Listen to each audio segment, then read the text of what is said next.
నాకెవరు లేరు, నాకున్నది అంతా ఆవిడే. ఎందుకంటే అలా పెరిగాం చాలా. అసలు మీ కళ్ళలో నీళ్ళు.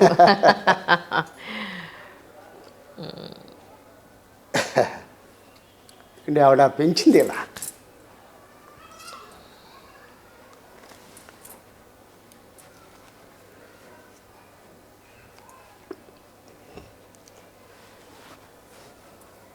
అంటే ఒక్క నన్నే కాదు, ఎవరినైనా సరే నేను చూసాను చాలామందిని గుడి మీద. వాళ్ళు అప్పటిదాకా చాలా బాధలతో వచ్చి ఆ అమ్మని చూడంగానే చాలా హ్యాపీ అయిపోతారు అంత. నువ్వు ఆ లైన్లో చూడు, వాళ్ళు ఎంతసేపు తోసినా పోరు వాళ్ళు. అవును, అస్సలు తోసినా వెళ్ళరు వాళ్ళు. ఏమంటే కాసేపు చూస్తాను, అరే వెనక జనం ఉన్నారని పట్టించుకోరు వాళ్ళు. ఇంకేదంటే అక్కడ కూర్చొని ఇక్కడ అమ్మవారి గురించి అలా చూస్తూ ఉంటారు వాళ్ళు.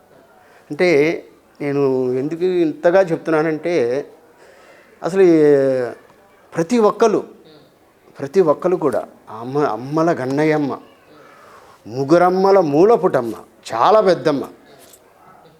ఆవిడేంటంటే మన ఇంటికి పెద్దమ్మలాగా.